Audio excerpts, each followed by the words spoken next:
আলহামদুলিল্লাহ, আলহামদুলিল্লাহ ওয়াসসালাতু ওয়াসসালামু আলা রসুলিল্লাহ আম্মা বাদ। আউযু বিল্লাহি মিনাশ শাইতানির রাজিম।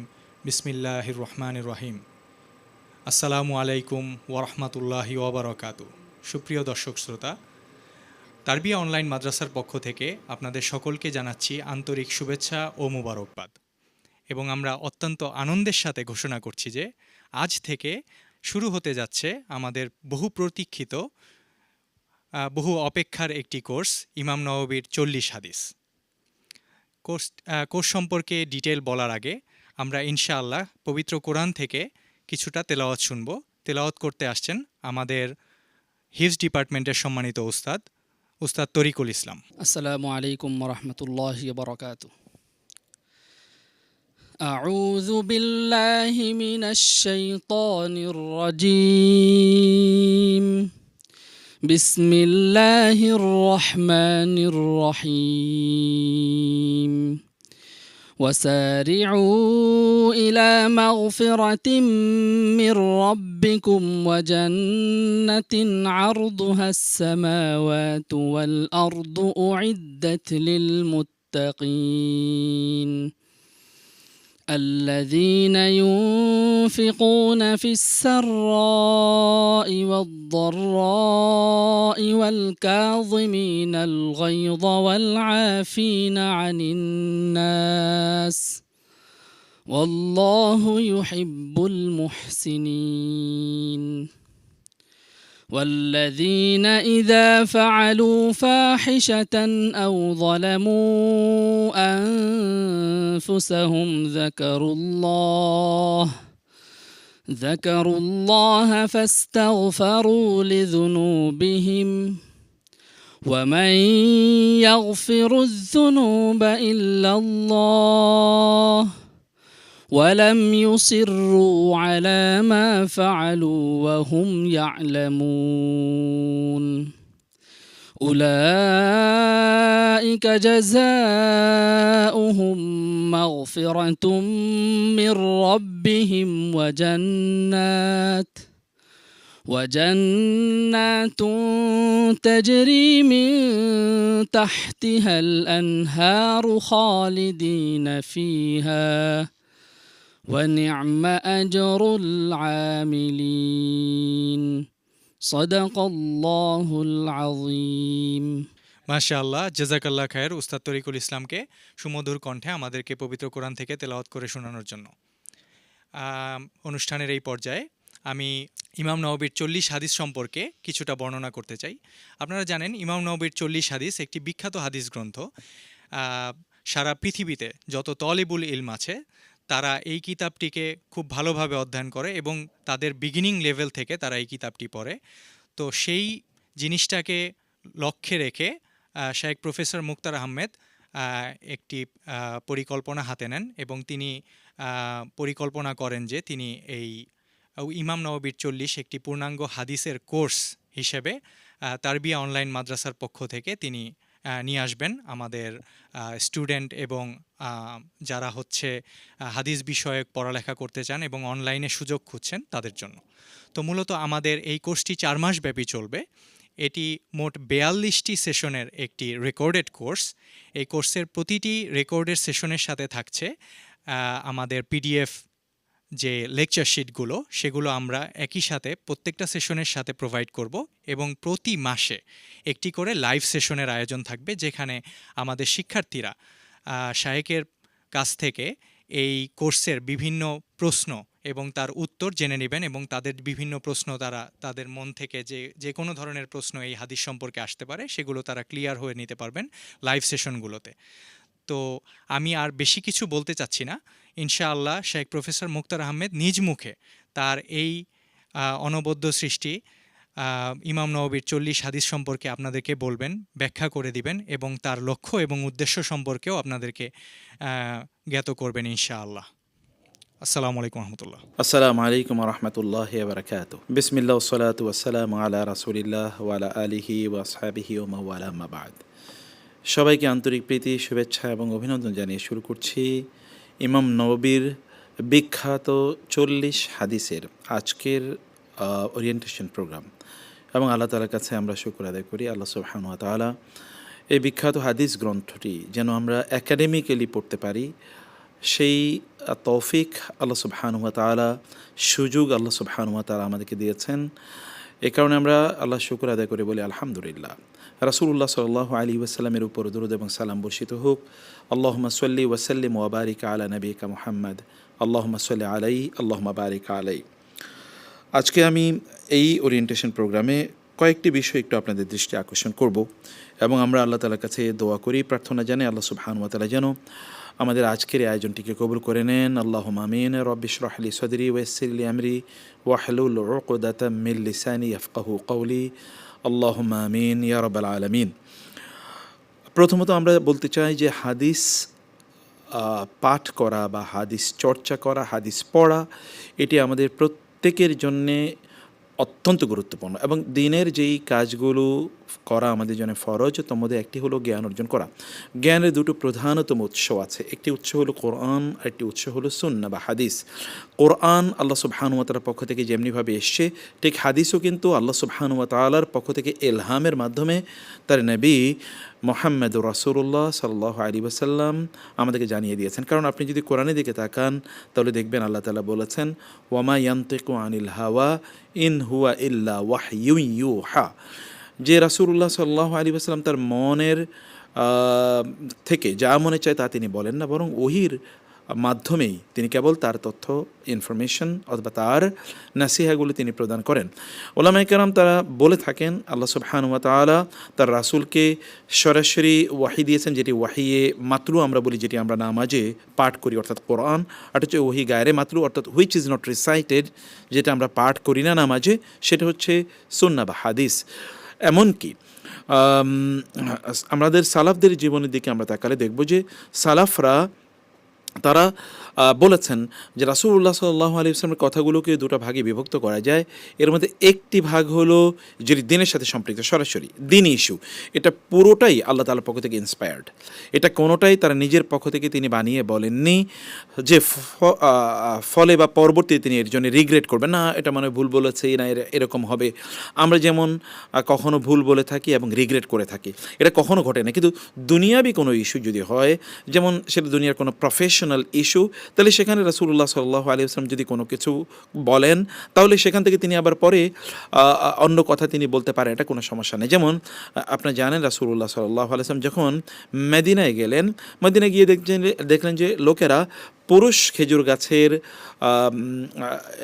সেখানকার অনু বা যেই আমরা পরাগগুলো বলছি এগুলোকে নিয়ে নারী খেজুর গাছের সাথে ক্রস ফার্টিলাইজেশন করে, যেটাকে আমরা শঙ্করায়ন বলি। এটা তারা করে, এটাকে তাবিরুন নাখল বলে। এটা রাসূলুল্লাহ সাল্লাল্লাহু আলাইহি ওয়াসাল্লাম যখন করেছিলেন, মানে রাসূলুল্লাহ সাল্লাল্লাহু আলাইহি ওয়াসাল্লাম যখন এটা দেখলেন, তখন তিনি সাহাবায়ে কেরামদেরকে বলেন খেজুর যা হওয়ার তাই তো হবে, তোমাদের এটা করার প্রয়োজন নেই, তোমরা এটা করলেও যা হবে, না করলেও তাই হবে। এরপরে সাহাবায়ে কেরামরা রাসূলুল্লাহ সাল্লাল্লাহু আলাইহি ওয়াসাল্লামের এই কথার পর তারা ওই যে খেজুর গাছে এক কলপ লাগানো, যেটাকে আমাদের দেশে বলি, এটা তারা বন্ধ করে দিলে পরের বছর খেজুরের ফলন কম হয়।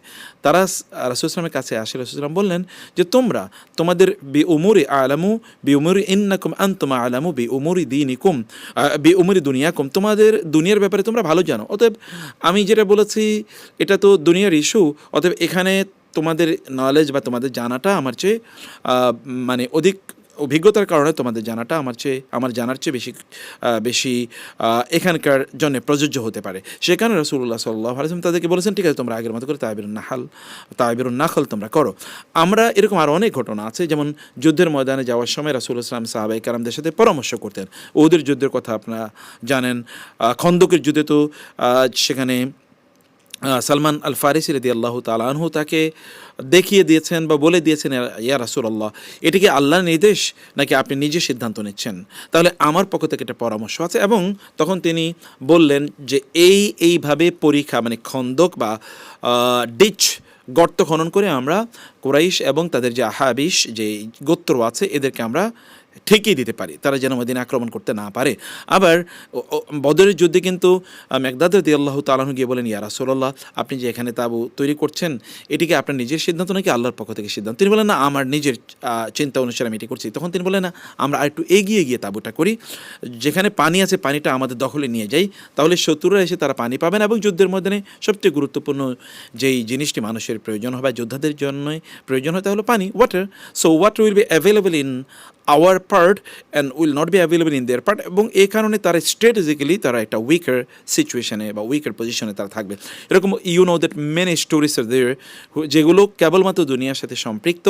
এগুলোকে রাসূলুল্লাহ সাল্লাল্লাহু আলাইহি ওয়াসাল্লাম বলেছেন যে এগুলো দুনিয়ার ইস্যু, তো অতএব এখানে অভিজ্ঞতা অনেক গুরুত্বপূর্ণ বিষয়। এই জন্যই তিনি তাদের কাছ থেকে অভিজ্ঞতা নিতেন বা পরামর্শ গ্রহণ করতেন। কিন্তু আখিরাতের বিষয় বা দিনই বিষয়ে তিনি পরামর্শ নিতেন না, যে নামাজের সময় কখন হবে, রোজা কখন ফরজ হবে, হজ কখন করতে হবে, জিহাদ কখন করবে, মানে এগুলো ব্যাপারে, যেহেতু এগুলো শরিয়ার ইস্যু বা দিনের কমপ্লিটলি একেবারে দিনের কোর ইস্যু, এগুলোর ব্যাপারে তিনি তাদের পরামর্শের ইস্যু না, কারণ দ্যাট ওয়াজ টু বি মানে ইন্সপায়ার্ড টু হিম বাই আল্লাহ সুবহানাহু ওয়া তাআলা, or reveal to him by আল্লাহ সুবহানাহু ওয়া তাআলা। তো সে কারণে আমরা বলছি দিনের এই যে দুটো দিক, এই দুটো দিককে আপনি কোনোভাবেই বা দুনিয়ার যে দুটো উইং, এই উইংয়ের কোনো একটা উইংকে আপনি ছেড়ে দিতে পারবেন না। আমাদের দেশে একদল লোক আছে যারা কোরআনিস্ট, যারা নিজেদেরকে বলে তারা কোরআনপন্থী, কেবল তারা কোরআনের উপরে নির্ভর করতে চায়। তারা বলে আমাদের হাদিসের প্রয়োজন নেই, কোরআনই আমাদের জন্য যথেষ্ট। এরা মূলত পথভ্রষ্ট, এরা মূলত শয়তানের বা ইহুদি এবং খ্রিস্টানদের যে প্রজেক্ট এজেন্ডা আছে সেটাকে তারা বাস্তবায়ন করছে। এবং আপনি যদি এদের দিকে তাকান তাহলে আপনি কাউকেই দেখবেন না একাডেমিক্যালি কখনোই কেউ এরা দিনই জ্ঞান অর্জন করেনি। They were never under the supervision and direct caring of any sheikh or of any scholar. They have never attained any academic education. এ কারণে these people have become derailed এবং তারা পথভ্রষ্ট হয়ে গিয়েছে। তো আমরা সুন্নাহর মর্যাদা এতটা গুরুত্বপূর্ণ যে আমাদের সালাফরা বলতেন যে কোরআন এবং সুন্নাহ হচ্ছে একটা পাখির দুটো ঢালের মতো বা দুটো ডানার মতো। একটা ডানা যদি ভেঙে যায় তাহলে আরেকটা ডানা দিয়ে আর আপনি উঠতে পারবেন না। তো এই যে ডানা দুটো পাখির বা একটা পাখির যে দুটো ডানা, একটা ডানা হচ্ছে কোরআন, একটা ডানা হচ্ছে সুন্নাহ, আপনি এই দুটো ডানা ছাড়া কোনোভাবেই আপনি উঠতে পারবেন না। সে কারণে আপনাকে সুন্নাহ অস্বীকার করার কোনো জো নাই, বরং ইসলামের অত্যন্ত গুরুত্বপূর্ণ জিনিসগুলো সুন্নাহর উপর নির্ভরশীল বা হাদিসের উপর নির্ভরশীল। যেমন ধরুন আল্লাহ তাআলা আমাদেরকে কোরআনে বলেছেন যে তোমরা সালাত কায়েম করো। এখন কীভাবে কায়েম করবো আমরা কি জানি? কিছুই জানি না। কীভাবে আমরা রুকু দেবো, রুকুতে গিয়ে কী পড়বো, কীভাবে সেজদা দেবো, সেজদাতে গিয়ে কী করবো, কয় রাকাত নামাজ পড়াচ্ছে বলেন তো, এবং কখন ওই নামাজটি আদায় করবে স্পেসিফিক্যালি আপনি বলেন তো। You will never find any direct মানে যদি আমরা বলি যে reference in the Quran direct একেবারে ক্লিয়ারলি সব কিছু বলে দিয়েছে না। সো কোরআনের কাজ হচ্ছে বেসিক ইনফরমেশনগুলো দেয়া বা ফান্ডামেন্টাল মূলনীতিগুলো দেয়া, আর সুন্নাহ হচ্ছে এক্সপ্লেনেশন দেয়া। এ কারণে আমরা কোরআনকে বলি টেক্সট বুক, আর সুন্নাহ হচ্ছে কি আমাদের জন্য এক্সপ্লেনেশন বা সরা বা যদি আমরা বলি ব্যাখ্যা গ্রন্থ। অতএব এটাকে আপনি কোনোভাবে ডিনাই করতে পারবেন না, কিন্তু এই ব্যাখ্যাটা পুরোটাই কোরআনের উপর নির্ভরশীল। যে এটা অত্যন্ত লম্বা একটা আলোচনা, আমি সেই আলোচনায় না গিয়ে কেবলমাত্র আপনাদেরকে বলবো যে হাদিস শেখার এই আয়োজনে আপনারা অংশগ্রহণ করেছেন, আপনাদেরকে মোবারকবাদ জানাই। বরং আমরা বলবো মানব ইতিহাসে সবচেয়ে বেশি যেই জ্ঞানের চর্চার ক্ষেত্রে মানুষ গুরুত্ব প্রদান করেছে, সময় প্রদান করেছে, এবং এটা একটা বড় আন্দোলন হিসেবে গোটা পৃথিবীতে মানে রেকর্ডের, সেটা হচ্ছে হাদিস শিক্ষা এবং হাদিস কম্পাইলেশন করা, হাদিস কালেকশন করা, হাদিস কোডিফাই করা। এই মুভমেন্ট যেটা ইমাম মালিক রাহিমাহুল্লাহ থেকে শুরু করে পরবর্তীতে ওলামায়ে কেরাম তারা করেছেন, ইমাম বুখারী, ইমাম মুসলিম সহ হাদিসের সংকলনের কি অসাধারণ ইতিহাস। মানব ইতিহাসে এরকম কোনো রেকর্ড নাই। মানে ইনফ্যাক্ট কোরআনের পর মানে কোনো জ্ঞান এটাকে আহরণ করার জন্যে অথবা কোনো জ্ঞানকে সংকলন করার জন্যে জ্ঞানকে এতটা গুরুত্ব প্রদান করা হয় না যতটা গুরুত্ব প্রদান করেছে হাদিস এর ক্ষেত্রে। আপনি দেখেন প্রত্যেক যা মুহাদ্দিসদের জীবনী আপনি দেখলে অবাক হয়ে যাবেন যে কীভাবে এটা সম্ভব। এবং এই কারণে এই হাদিসের কারণে কিন্তু ইসলাম এখনও তার অরিজিনাল বা প্রিস্টাইন পিউরিটির মধ্যে এখনও আছে। আদারওয়াইজ কোরআনকে এই লোকেরা দেখেন কতভাবে ব্যাখ্যা করে, যারা আহলে কোরআন বা কোরআনিস্ট, এরা কিন্তু দেখবেন এক এক রকম, মানে এক এক দল এক এক রকম করে। মানে কোরআন কোরআনিদের মধ্যে আপনি সব একরকম পাবেন না, সে এরকমভাবে করে, অমুকে ওরকমভাবে করে, অমুকে সেরকমভাবে করে। কারণ হচ্ছে ইউনিফর্মিটি আপনি পাবেন না, সিমিলারিটি আপনি পাবেন না, কারণ তারা তো মন গড়া কোরআন ব্যাখ্যা করে, কিন্তু হাদিস আপনাকে মন গড়া ব্যাখ্যা থেকে বাধা দেয়, সে কারণে আপনাকে হাদিস পড়তে হয়। আমরা হাদিস পড়ার অত্যন্ত গুরুত্বপূর্ণ যেই জিনিসটি, রিজনটি আপনাদের কাছে উল্লেখ করছি, তাহলে যে দিনকে জানতে হলে আপনাকে হাদিস পড়তেই হবে, এটা ছাড়া কোনো সুযোগ নেই, এটা ছাড়া কোনো উপায় নাই। এ কারণে এখন ওলামায়ে কেরাম হাদিস পড়াটাকে অনেক বেশি গুরুত্ব প্রদান করে থাকেন। আচ্ছা, এই বিষয়ে আমার অনেক অপিনিয়ন আছে, সে বিষয়গুলো আমরা এখন আলোচনা করতে চাই না। আমি আপনাদেরকে মৌলিক যে বিষয়টি বলতে চাই তা হলো, আপনি হাদিস পড়ার কাজে যে এসছেন, আমরা আপনাদেরকে কংগ্রাচুলেশন জানাচ্ছি। এবং রাসূলুল্লাহ সাল্লাল্লাহু আলাইহি ওয়াসাল্লামের মুখ নিঃসৃত কথাগুলো আপনারা শুনছেন। আপনার সাহাবায়ে কেরামে কী করেছেন বলেন তো? সাহাবায়ে কেরামের বৈশিষ্ট্য কি? তারা সরাসরি রাসূলুল্লাহ সাল্লাল্লাহু আলাইহি ওয়াসাল্লামের কাছ থেকে হাদিস শুনেছেন। আবার সকল সাহাবী কিন্তু সব হাদিস তারা শুনতে পারেন নাই, কারণ তারা হয়তো ইসলাম গ্রহণ করে তারপর তাদের এলাকায় চলে গিয়েছেন বেসিক কিছু জিনিস জানার পরে, কিন্তু ডাইরেক্টলি তারা রাসূলের কাছ থেকে এত বেশি শোনার সুযোগ পাননি। আবার যারা মদিনায় অথবা মক্কায় যারা অবস্থান করতেন, তারাও কিন্তু তাদের পার্সোনাল অ্যাফেয়ার্স, তাদের ফ্যামিলি ম্যাটার্স, তাদের বিজনেস অ্যাক্টিভিটিস এবং তাদের এগ্রিকালচারাল, মানে যদি আমরা বলি প্রফেশনস, এগুলো তাদের ছিল। এগুলোর বাইরে মানে হাদিস শোনার জন্যে বা রাসূল সাল্লাল্লাহু আলাইহি ওয়াসাল্লামের কথা শোনার জন্য এত বেশি সময় সবাই প্রদান করতে পারতো না। ফলশ্রুতিতে আমরা দেখতে পাই যে আমরা যদি চাই তাহলে সাহাবায়ে কেরাম রাদিয়াল্লাহু তাআলা আনহুম তারা কেবল রাসূল সাল্লাল্লাহু আলাইহি ওয়াসাল্লামকে সরাসরি দেখেছেন, কিন্তু তার কাছ থেকে শোনার সরাসরি তারা অনেক বেশি শুনতে পারেন না, কিছু শুনেছেন। আমরা সরাসরি দেখা বা সরাসরি শুনতে পারবো না বটে, কিন্তু তার মুখ নিঃসৃত বাণীগুলো তো এখন আমাদের কাছে রয়েছে। এবং এই কারণে আমরা বলি, আপনি যদি আপনার ঘরে যদি হাদিসের কোনো একটা বই থাকে, তাহলে আল্লাহ রাসূল সাল্লাল্লাহু আলাইহি ওয়াসাল্লাম কিন্তু আপনার ঘরে আছেন। সুবহানাল্লাহ।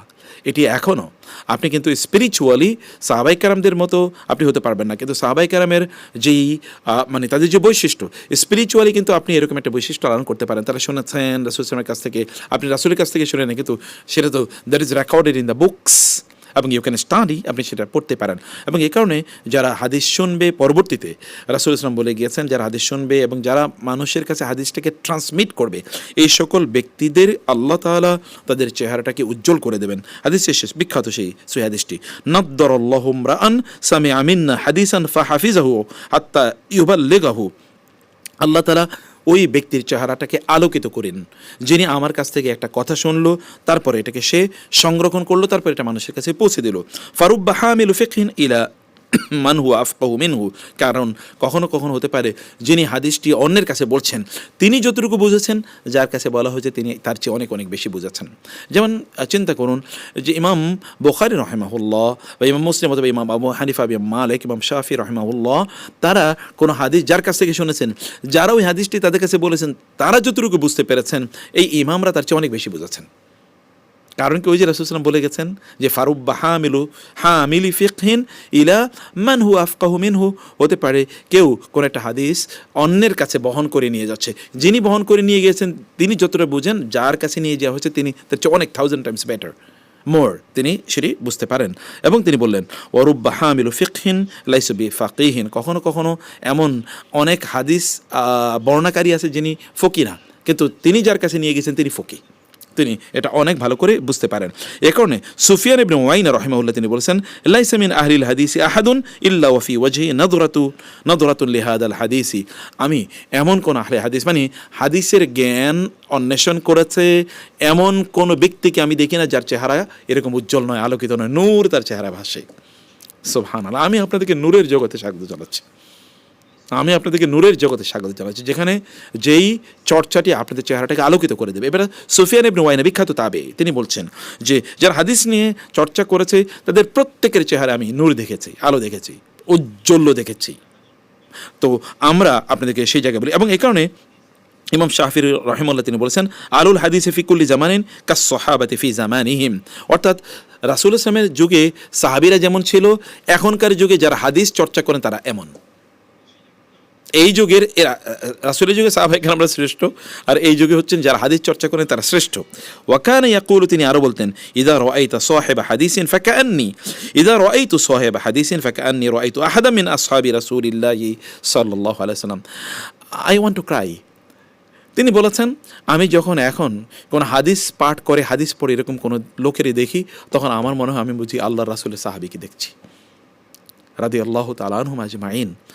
মানে কি অসাধারণ! এরা কিন্তু আমি যাদের কথা বলি তারা তাবেঈ, তাদের ফিলিং এর লেভেলটা কি?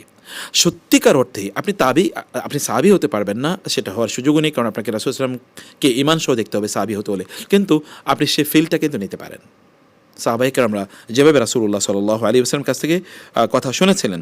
আচ্ছা, ইব্রাহিম ইবনে আব্দুর রহমান আল উযরি রাদিয়াল্লাহু তাআলা তিনি বলেন রাসূলুল্লাহ সাল্লাল্লাহু আলাইহি ওয়াসাল্লাম বলেছেন, ইয়াহমিলু হাযাল ইলমা মিন কুল্লি খালাফিন উদুলুহু ইয়ানফুনা আনহু তাহরিফ আল গালিন ওয়া ইনতিহাল আল মুবতিলিন ওয়া তা'উইল আল জাহিলিন। ইমাম বাইহাকি রাহিমাহুল্লাহ তিনি হাদিসটি বর্ণনা করেছেন, বলেছেন যে রাসূলুল্লাহ সাল্লাল্লাহু আলাইহি ওয়াসাল্লাম বলেছেন, প্রত্যেক আগত জামাতের মধ্যে নেক, তাকওয়াবান এবং নির্ভরযোগ্য লোকেরা তারা এই হাদিসের জ্ঞানগুলো তারা গ্রহণ করবে এবং মানুষের কাছে তারা এগুলোকে বহন করে বেড়াবে, মানুষের কাছে তারা এগুলিকে পৌঁছে দেবে। এবং তিনি বলেছেন এর মাধ্যমেই, এই হাদিসের জ্ঞানের মাধ্যমেই লোকেরা সীমালঙ্ঘনকারীদের রদবদল, বাতিলপন্থীদের মিথ্যা অপবাদ এবং জাহিল অজ্ঞদের ভুল ব্যাখ্যা, বিশ্লেষণ ইত্যাদিকে বিদূরিত করে দেবে। ফলে এই সমাজে এখনও আমরা যে সকল বিভ্রান্তি বিপর্যয় দেখতে পাই, যেমন ধরুন কাদিয়ানীদের ফিতনার কথা বলছি, বাহাইদের ফিতনার কথা বলছি, অথবা হিজবুত তাওহীদের ফিতনার কথা বলছি, এরকম যেটা ওই যে সেলিম টাইপ এরকম লোকেরা, অথবা ধরুন ওই যে নুরা পাগলা, এরকম আরও সুফিদের মধ্যে অনেকে আছে যারা ভান্ডারি, অথবা ধরুন যারা মিথ্যা আকীদা অথবা আমল ইত্যাদি পোষণ করছে, অথবা ধরুন বেদাতি যারা আছে, তাদেরকে আপনি কীভাবে রদ করবেন? হাদিস যদি আপনি না জানেন তাহলে তো তারা বলবে এটাই ইসলাম, এবং এটাকেই তারা ইসলাম হিসেবে চালিয়েও দিচ্ছে। আপনি দেখেন না, গানবাদ্যকে তারা ইসলাম বানিয়েছে। আমরা দেখলাম লালনের সেই চর্চাকে, যেটা পুরোটা একটা শিরকি চর্চা, কুফরি চর্চা, এটাকে আমাদের এই দেশে লালনবাদী ইসলাম হিসেবে প্রচার করার, প্রতিষ্ঠা করা একটা আয়োজন, এক ধরনের মানে আমরা আস্ফালন দেখতে পাই, দেখান না আপনারা?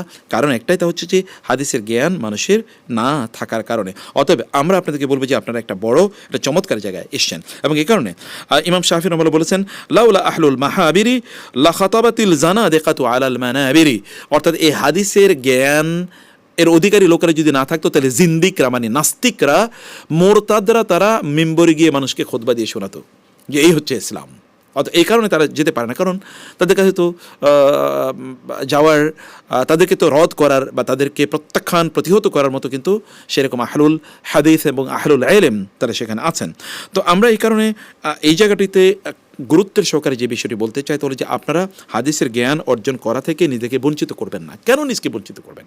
আপনার চেহারাটাকে কেন আপনি আলোকিত করবেন না? দিনের বেলা আলোকিত হবে, রাতের বেলা আলোকিত হবে, আপনি দোয়া করলে আল্লাহ কবুল করে নেবেন, কিয়ামতে আপনি সম্মানিত মর্যাদাবান হবেন, লোকেরা আপনাকে শ্রদ্ধা করবে।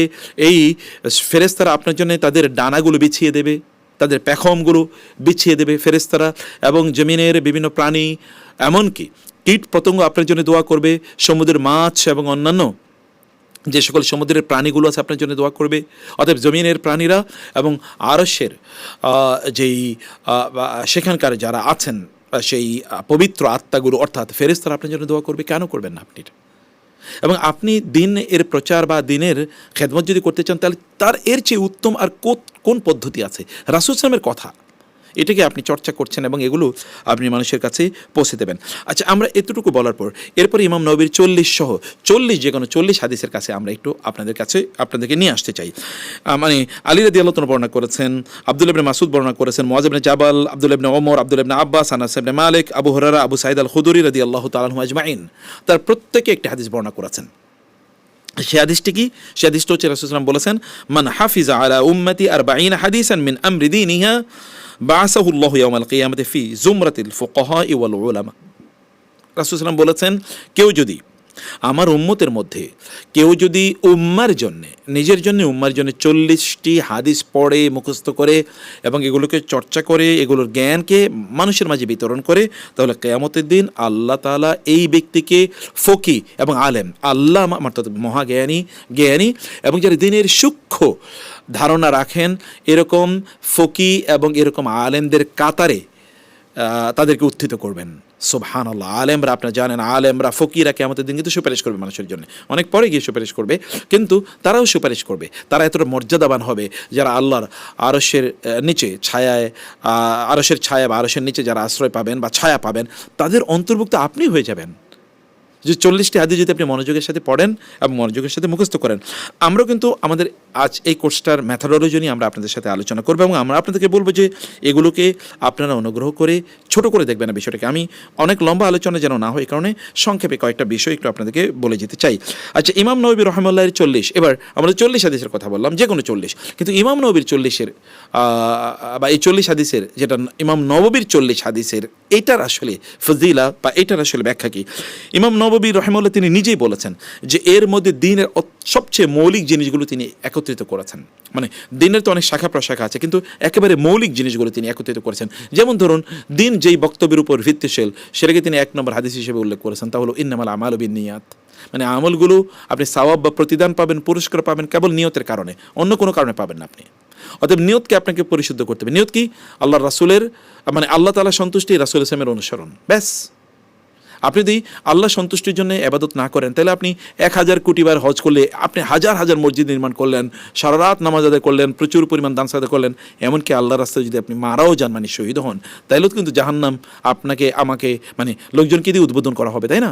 এরকম লোকজন, আপনি জানেন তো ওই হাদিসটি রাসূল ইসলাম বলেছেন যে আল্লাহ তাআলা জাহান্নামকে উদ্বোধন করবেন, অথবা জাহান্নামের আগুন যাদেরকে দিয়ে শুরু করা হবে তারা হচ্ছে ওই ব্যক্তি যারা আল্লাহ রাস্তায় শহীদ হয়েছে, অথবা যারা অনেক দান সাদাকা করেছে, অথবা যারা দ্বীনি জ্ঞান অর্জন করেছে, কোরআন পড়েছে এবং দ্বীনি জ্ঞান মানুষের কাছে বিতরণ করেছে। কিন্তু এই সকল লোকেরা জাহান্নামে সর্বপ্রথম যাবে, লা ইলাহা ইল্লাল্লাহ, অথচ তারা সর্বশ্রেষ্ঠ আমলগুলো করেছে। কারণ কি? নিয়তের প্রবলেম। অতএব ফাওয়াইলুল লিল মুসাল্লিনদের কাতারে বা ক্যাটাগরিতে যেন আমরা না পড়ে যাই। এ কারণে ইমাম নববী রহমাতুল্লাহ এই 40টি হাদিস, যে এই 40টি হাদিস তিনি তার এই গ্রন্থে উল্লেখ করেছেন, বেসিক্যালি 40 না, আমরা আরও পরে এটা নিয়ে আলোচনা করছি। 40-এর সাথে এটা কখনো 43 বা 42-43 অথবা 44-45 এরকম পৌঁছে গেছে, এবং আমরাও অতগুলো হাদিস এখানে বর্ণনা করেছি। যাই হোক না কেন, এখানে আমরা যদি বলতে চাই তা হলো দিনের একেবারে মৌলিক জিনিসগুলো এখানে আছে। মানে আপনি যদি দিনকে পরিপূর্ণভাবে জানতে চান, I think that this 40 hadiths of Imam Nawawi, compiled by Imam Nawawi, will be enough for you, inshallah, to understand the basics and the fundamentals of Islam. আচ্ছা, ইমাম নওয়াবী রাহিমাহুল্লাহ তিনি নিজেই বলেছেন, মিনাল উলামা ইমান জামাআল 40 ফি উসুলিদ্দিন। আলেমদের মধ্যে অনেকেই ইসলামের মৌলিক বিষয়গুলো নিয়ে 40টি হাদিস সংকলন করেছেন। কেউ দিনের শাখা প্রশাখার উপর 40টি হাদিস বর্ণনা করেছেন বা সংকলন করেছেন। যেমন আমার কাছে, নিজের কাছে অনেক 40 হাদিসের গ্রন্থ আছে, যেখানে ধরেন মানে কোরআনের ফজিলত নিয়ে 40টা হাদিস আছে, হাদিসের ফজিলত নিয়ে 40টা হাদিস, মানে আলেমদের ফজিলত নিয়ে 40টি হাদিস, মানে এইরকম ধরেন, অথবা নামাজের ফজিলত নিয়ে 40টা হাদিস, এরকম বিভিন্ন শাখা প্রশাখা আছে। কিন্তু দিনের মৌলিক জিনিস নিয়ে 40টি হাদিস, এইটিও কেউ কেউ এই ব্যাপারে লিখেছেন। যেমন জিহাদের উপর 40টি হাদিস, আজ-জুহুদ মানে দুনিয়া বিরাগ হওয়া, মানে দুনিয়ার ব্যাপারে খুবই আগ্রহী না থাকার ব্যাপারে 40টি হাদিস। আবার যদি আদব বা শিষ্টাচারের ক্ষেত্রে 40টি হাদিস, আপনি খুতবার ক্ষেত্রে মানে বক্তব্য দেবেন, কি কি কথা আপনি বলবেন, কোন আলোচনাগুলো আপনি মানুষের কাছে তুলে ধরবেন, এগুলোর ব্যাপারে 40টি হাদিস। এই সবগুলোই কিন্তু ইসলামের মৌলিক জিনিস, এবং এগুলো নিয়ে বা শাখা প্রশাখা জিনিস, এগুলো নিয়ে লোকেরা কাজ করেছে। তিনি বলেছেন, ওয়াকাদ রাআইতু জামা 40 আহাম্মু মিন হাদা কুল্লিহি। আমি এই যে 40টি হাদিস এখানে এই গ্রন্থে সন্নিবেশিত করলাম, এগুলো এতক্ষণ আমি যা বললাম, ইতিমধ্যে যত গ্রন্থ তৈরি হয়েছে সবচেয়ে গুরুত্বপূর্ণ এটি, মানে সবচেয়ে গুরুত্বপূর্ণ হাদিসগুলো আমি এখানে একত্রিত করেছি। ওয়াহিয়া 40 হাদিসান, এখানে 40টি হাদিস মুশতামিলাতান আলা জামিই যালিকা, সব কিছু, মানে এখানে জিহাদ আছে, এখানে আমল আছে, এটাকে সাদাকা আছে, এটা হাজ আছে, এটাকে এখানে সিয়াম আছে, এটাকে সলাত আছে, এটাতে জিকির আছে, মানে এটাতে পর্দা মানে আছে, এমন কোনো জিনিস নাই যেটা এখানে নাই। মানে সব কিছু আছে, সব কিছু থেকে সবচেয়ে গুরুত্বপূর্ণ, সবচেয়ে মৌলিক হাদিসগুলোকে তিনি এখানে একত্রিত করেছেন। এবং তিনি বলেছেন, অকুল্লু হাদিস মিনহা কাওয়াইদাতুন আযীমাতুন মিন কাওয়াইদিদ্দিন। এখানকার প্রত্যেকটা হাদিস দিনের অত্যন্ত গুরুত্বপূর্ণ একটা মূলনীতিকে উল্লেখ করছে। এবং ওয়াকাদ ওয়াসাফাহুল উলামা বিআন্না মুদার আল ইসলামি আলাইহি আও হুয়া নিসফুল ইসলাম আও সুলুসু আও নাহু যালিক। তিনি বলেছেন যে হাদিসগুলোর ব্যাপারে আলেমরা বলেছেন ইসলাম এই হাদিসের উপর নির্ভরশীল, অথবা বলেছেন এই ইসলামের অর্ধেক হাদিসের উপর নির্ভরশীল, অথবা কেউ বলছেন না ইসলামের 3 ভাগের 1 ভাগ হাদিসের উপর নির্ভরশীল, বা এইরকম যে হাদিসগুলো নিয়ে ওলামায়ে কেরাম, সাহাবায়ে কেরাম, সালফে সালেহিন তারা খুবই, বা আমাদের ইমামরা খুবই উচ্ছ্বসিত প্রশংসা করেছে বা মন্তব্য করেছে, ওই হাদিসগুলোকে কেবল আমি চুজ করে সিলেক্ট করে এখানে সন্নিবেশিত করেছে। তাহলে বুঝতে পারেন যে তিনি নিজেই বলছেন যে এটা এতটা গুরুত্বপূর্ণ। তিনি আরও বলছেন, ওয়াম্বাগি লিকুল্লি রাগিবিন ফিল আখিরাতি ইয়ারিফা হাযিল হাদিস, যিনি আখিরাতে রাজা হতে চান, আখিরাতের সম্রাট হতে চান, তাদের প্রত্যেকের এই হাদিসগুলো ভালো করে জানা উচিত। লিমাশতামালাত আলাইহি মিনাল মুহিম্মাত, কারণ এই হাদিসগুলো সবচেয়ে গুরুত্বপূর্ণ জিনিসগুলো অন্তর্ভুক্ত করেছে। ওয়াহতাওয়াত আলাইহি মিনাত তানবিহি আলা জামিউত তাআত, যত ধরনের ইবাদত আছে সকল ইবাদতের ব্যাপারে এই হাদিসগুলো আমাদেরকে দিক নির্দেশনা প্রদান করছে। এবং ওয়াযালিকা যাহিরুন লিমান তাদাব্বারাহু, তিনি বলছেন যে আপনি একটু মনোযোগ দিয়ে হাদিসগুলো পড়লে বুঝবেন। ওয়ালাল্লাহি ইতিমাদি ওয়া ইলাইহি তাফউইদি ওয়া ইস্তিনাদি, তিনি বলেছেন আমি আল্লাহর উপর তাওয়াক্কুল করে আল্লাহর কাছে এই বিষয়টাকে সাবমিট করে আমি এই কাজটি করলাম। ওয়ালাহুল হামদু ওয়ান নি'মাতু ওয়া বিহি তাওফীক ওয়াল ইসমা, তিনি বলেন আল্লাহর উপর আমি নির্ভর করছি, আল্লাহ তাআলা এর প্রতিদান দেবেন এবং এখানে কোনো ভুল ত্রুটি হলে আল্লাহ তাআলা মাফ করে দেবেন। অসাধারণ। এবং এখানকার অধিকাংশ হাদিসগুলোই সহিহ। তিনি কি বলেছেন, আন্না আকসারিয়াত হাদিস আল আরবাঈন নবিয়া সহিহা, মানে এখানকার অধিকাংশ হাদিসগুলো, ওলামায়ে কেরাম তারা বলছেন এখানকার অধিকাংশ হাদিসগুলো সহিহ।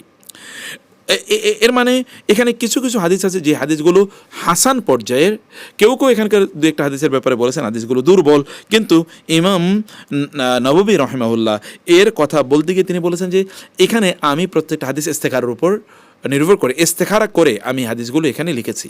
আমি ইস্তেখারা করেছি, মানে আল্লাহ তাআলার কাছে আমি সিদ্ধান্ত চেয়েছি, আল্লাহ এই হাদিসটা লিখবো কিনা, এই হাদিসটি গুরুত্বপূর্ণ কিনা, অথবা হাদিসটি সহিহ কিনা, বা হাদিসটির মানে মানুষকে এটা কতটা বেনিফিট দেবে, এরকম তিনি বলেন আমি ইস্তেখারা করে তারপরে লিখলাম। এবং তিনি বলেছেন যে এখানে কিছু দুর্বল হাদিস রয়েছে, কিন্তু ওলামায়ে কেরামদের কেউ মনে করেন যে আমলের ক্ষেত্রে দুর্বল হাদিস গ্রহণ করা যায়, এই কারণে আমি এইগুলো এক দুইটা বা এরকম কিছু উল্লেখ করেছি। যদিও ইমাম নববী রাহিমাহুল্লাহর এই বক্তব্যের সাথে আমরা একমত না, কিন্তু ইমাম নববী তার পার্সোনাল স্ট্যান্সটা তিনি নিয়েছেন, এই স্ট্যান্সটা তিনি গ্রহণ করেছেন।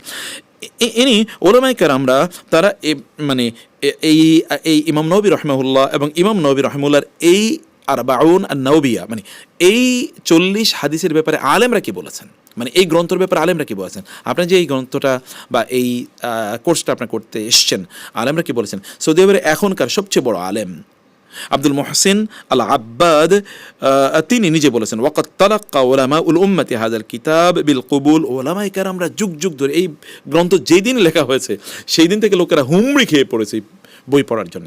এবং এই কারণে আমি আপনাদেরকে বলবো যে ইমাম নববী রাহিমাহুল্লাহ এর 3টি গ্রন্থ মুসলমানদের ঘরে থাকতো না, এটা কোনোদিন হতো না, কিন্তু এখন তো আমরা হাফ মুসলমান, এই কারণে আমাদের ঘরে নাই। তার 3টা গ্রন্থ মুসলমানদের ঘরে থাকতো না, এটা হতেই পারে না কোনোদিন, মানে এটা কোনোদিন আগে কেউ মানে ভাবতেও পারতো না যে এই 3টা গ্রন্থ আমার ঘরে নাই। যেমন এখন আমাদের ঘরে রবীন্দ্রনাথের বই, মানে শেক্সপিয়ারের বই অথবা কার্ল মার্কস লেনিনের বই, এগুলো থাকা এখন বাঙালিরা অথবা অন্যান্যরা তারা এটাকে একটা প্রেস্টিজ ক্রেডিট মনে করে এবং তাদের পেছনে ওই বইগুলো করে রাখে। অথবা আপনি কিছু বই এমনিই রাখেন, পড়েন কি পড়েন না সেটা আপনি জানেন না, কিন্তু এগুলো রাখেন। কিন্তু ইমাম নববী রাহিমাহুল্লাহর এই 3টা বই কারো ঘরে থাকবে না, এটা কেউ কোনোদিন চিন্তাও করতে পারে। এটা হচ্ছে এই যে আল আরবাউন আন-নওবিয়া, আর 2 নম্বর হচ্ছে রিয়াদুস সালিহিন, 3 নম্বর হচ্ছে আল আযকার, কিতাবুল আযকার। 3টা বই অ্যাভেলেবল কিন্তু বাজারে এবং অনুবাদ আছে, আপনি কেন এই বইগুলো নেবেন না। কিন্তু আমি আপনাদেরকে বলবো যে বইগুলোকে আপনারা একজন শেখের বা একজন আলেমের অধীনে পড়বেন। নিজে নিজে জ্ঞান অর্জন করলে আল্লাহ তাআলা কোনো নবী রাসূল পাঠাতেন না, তাহলে আল্লাহ তাআলা ওই কেবল আসমানি কিতাবই দিতেন। আল্লাহ তাআলা আসমানি কিতাব দিয়েছেন কিন্তু নবী পাঠান না, এরকম কোনো ঘটনা ঘটে নাই। কিন্তু আল্লাহ তাআলা নবী পাঠিয়েছেন, আসমানি কিতাব দেন না, এরকম ঘটনাই সবচেয়ে বেশি। অতএব আসমানি কিতাবের চেয়ে নবী অনেক বেশি গুরুত্বপূর্ণ। কারণ কি? কারণ হচ্ছে মানে নবীরা তো আসমানি কিতাবের কথাই বলবে, অতএব নবীরা আসমানি কিতাবের কথা বলেন। নবীরা তো আল্লাহর কথার বাইরে কোনো কথাই বলেন নাই, ফলে নবীরা তারা একেবারে আদর্শ হিসেবে আপনাদের সামনে উপস্থাপন করতে, আপনাদের সামনে নিজেদেরকে উপস্থাপন করেছেন। এই কারণে আল্লাহ তাআলা নবী পাঠিয়েছেন বেশি, আসমানি কিতাব কম, তাই না? আপনি বলেন তো রাসূলুল্লাহ সাল্লাল্লাহু আলাইহি ওয়াসাল্লাম তিনি যদি আপনি মুসা আলাইহিস সালাম, ঈসা আলাইহিস সালাম, আচ্ছা ইব্রাহিম আলাইহিস সালামের গ্রন্থগুলো কিন্তু নাই, দেখেছেন? যদিও কোরআনে আছে সুহফি ইব্রাহিম ও মুসা, কিন্তু নূহ আলাইহিস সালামের কাছে কি কিতাব পাঠানো হয়েছে? দাউদ আলাইহিস সালামের কাছে জাবুর পাঠানো হয়েছে, কিন্তু সুলাইমানের কিতাব কি? মানে আপনি এই কারণে দেখবেন যে এরকম আরও কোরআনে কত আইয়ুব, ইউসুফ, ইয়াকুব, ইসহাক, তাদের কথা বলা হয়েছে না, তাদের কিতাব কই? অতএব সব নবীদের কাছে শীস আলাইহিস সালাম অথবা ইদ্রিস আলাইহিস সালাম তাদেরকে আল্লাহ তাআলা কিতাব দিয়েছেন, এরকম কোনো মানে কথা কিন্তু কোরআনে নাই। তো ফলে বোঝা যাচ্ছে যে সব নবীকে আল্লাহ তাআলা কিতাব দেন নাই, কাউকে কিতাব দিয়েছেন, কাউকে দেন নাই। এ কারণে আলেমদের অধীনে আপনাদেরকে পড়ার জন্যে আমরা বলেছি। যাই হোক, আমরা বলেছিলাম যে এখানে ওলামায়ে কেরামরা তারা এই গ্রন্থটাকে ব্যাপকভাবে তারা গ্রহণ করেছেন। ওয়াতানাউ বিহি আশাদ্দাল ইতিনাই, তারা এই গ্রন্থটিকে তারা ব্যাপক পরিমাণে তারা গুরুত্ব প্রদান করেছেন এবং এইটাকে নিয়ে তারা সময় কাটিয়েছেন ব্যাপক পরিমাণ। তারা কি হয় ফাআমিলু আলা শারহিহি, তারা এই গ্রন্থের এই 40 হাদিসের ব্যাপক পরিমাণ ব্যাখ্যা গ্রন্থ লিখেছেন। বই কিন্তু এতটুকু ছোট, কিন্তু ব্যাখ্যা গ্রন্থ ধরেন হয়তো কয়েক হাজার পৃষ্ঠা লিখেছেন। ও তালিক আলাইহি, এর উপরে তারা বিভিন্ন মন্তব্য করেছেন। ও তাখরিজ ও হাদিসি, এই হাদিসগুলো মৌলিক কোন কোন গ্রন্থে আছে সেগুলো তারা উল্লেখ করেছেন। ও হিফজি ও তাদরিসি, তারা এই হাদিসগুলো মুখস্থ করিয়েছেন। এখন আপনি আরব বিশ্বে যদি আপনি বড় আলেমদের কাছে যান, এই 40 হাদিস মুখস্থ কেউ করেন, এটা চিন্তাও করা যায় না। এটা তো ছোটোবেলায় তারা মুখস্থ করে ফেলে। সূরা ফাতিহা যেমনি মুখস্থ করতে, তারা এভাবে মুখস্থ করে ফেলে। এবং আমরা কিন্তু আমাদের মেথোডোলজির মধ্যে এটা আছে যে আমরা আপনাদেরকে মুখস্থ করিয়ে দেবো। ওয়াতাদরিসিহি, এবং এর উপরে তারা দার্স, আমি নিজে কিন্তু মসজিদ নববীতে এই দার্স দেখেছি আল আরবাউন নওয়িয়া এর উপর। এবং প্রচণ্ড, যেমন শেখ সালেহ বিন মোহাম্মদ বিন সালেহ আল ওসাইমিন, যেমন আব্দুল মোহসেন আব্বাদের কথা মাত্র বললাম, এই যার মন্তব্য পড়ছি, তিনি নিজে কিন্তু মসজিদ নববীতের উপর দার্স দেন। পৃথিবীর সকল আলেমরা ইমাম নববীর এই গ্রন্থের উপর তারা দার্স দিয়ে থাকেন। ফাকান আউয়াল মান শারাহা, তিনি সর্বপ্রথম এই গ্রন্থের উপর ব্যাখ্যা গ্রন্থ লেখেন ইমাম নববী রাহিমাহুল্লাহ, তিনি নিজেই। তার নাম হলো আবু জাকারিয়া আন-নাওয়ি। আচ্ছা, ইমাম নববীর সম্পর্কে অন্য লোকেরা অন্যান্যরা তার ব্যাপারে কি বলেছেন, যেমন ইমাম যাহাবী রাহিমাহুল্লাহ, তিনি সিয়ারু আলামিন আন-নুবালা গ্রন্থে বলেছেন ইমাম নববী তিনি হচ্ছেন আশ-শাইখুল ইমামুল কুদওয়াত ওয়াল হাফিজুজ জাহিদু আল আবিদুল ফাকিহু আল মুজতাহিদুর রাব্বানি শাইখুল ইসলাম হাসানাতুল আনামি। ইমাম যাহাবী রাহিমাহুল্লাহ তিনি বলেছেন যে তিনি হলেন শায়েখ, অর্থাৎ তার যুগের সবচেয়ে বড় আলেম। তিনি হচ্ছেন ইমাম, নেতা, তিনি আদর্শ, এবং তিনি কোরআন এবং হাদিসের হাফেজ। তিনি জাহেদ, দুনিয়া সম্পর্কে তার কোনো মোহ নাই, এবং তিনি আবেদ, পরম এবাদতকারী। শুধু তাই না, তিনি ফকিহ, তিনি মুজতাহিদ। তিনি ফকিহ মানে হচ্ছে তিনি আইনজ্ঞ, তিনি মুজতাহিদ মানে হচ্ছে তিনি গবেষক, তিনি রব্বানি আল্লাহওয়ালা, তিনি শাইখুল হাদিস মানে শাইখুল ইসলাম, ইসলামের তিনি সবচেয়ে বড় পণ্ডিত, এবং মানব জাতির জন্য কল্যাণ স্বরূপ আল্লাহ তাআলা তাকে পাঠিয়েছেন। এইরকম একটা কথা ইমাম ইবনে কাসির রাহিমাহুল্লাহ তার ব্যাপারে বলেছেন, আশ-শাইখুল ইমামু আল আল্লামাতুল হাফিজ আল ফাকিহুন নাবিয়্যু মুহাররিরুল মাযহাবি ওয়া মাযহাবিহি ওয়া দাওয়াবিতুহু ওয়া মুরাত্তিবুহু আহাদুল উব্বাদি ওয়াল উলামাইজ যুগাদি কানা আলা জানিবিন কাবীরিন মিনাল ইলমি ওয়াল আমালি ওয়াজ যুহদি ওয়াত তাকাশশুফি ওয়াল ইকতিসাদি ফিল আইশি ওয়াস সাবরি আলা খুশুনাতিহি ওয়াত তাওয়াররুই আল্লাযী লাম ইয়াবলুগনা আন আহাদিন মিন জামানিহি ওয়ালা ক্বাবলাহু বিদাহরিন তাওয়িলিন। তিনি বলেছেন, ইমাম ইবনে কাসির রাহিমাহুল্লাহ বলেছেন, তিনি শায়েখ, তিনি ইমাম, তিনি মহাজ্ঞানী আল্লামা, তিনি হাফেজ, তিনি উচ্চ মর্যাদা সম্পন্ন ফকি, মাযহাব এবং তার মূলনীতি সমূহের তিনি সংকলক, তার শৃঙ্খলা দানকারী এবং বিন্যস্তকারী, আবেদ তিনি, অর্থাৎ ইবাদতকারী, তিনি জাহেদ দুনিয়াতে গিয়ে, এবং আলেমদের মধ্যে তিনি অন্যতম। তিনি ইলম, আমল, জুহুদ, তাকাশশুফ অর্থাৎ কঠোর জীবন যাপন করে ইত্তকার তিনি একাধারে তিনি লালন করতেন। জীবন নির্বাহী মিতব্যয়িতা, কঠোরতার উপর ধৈর্য, এবং এমন পরহেজগারী বা আল্লাহ ভীতির এমন উচ্চস্তরে তিনি আসীন হয়েছিলেন যা তার যুগে এবং তারপরেও এরকম নজির খুঁজে পাওয়া যায় না। আলেমরা তার ব্যাপারে এ কথা বলেছেন।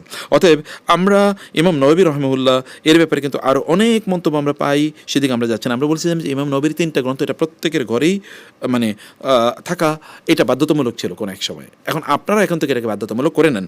ইমাম নববী রাহিমাহুল্লাহ তিনি কানা লা ইউদিউ ওয়াক্তান ফি লাইলিন আও নাহারিন, তিনি দিন এবং রাতে কখনো এক মুহূর্ত সময় তিনি নষ্ট করতেন না।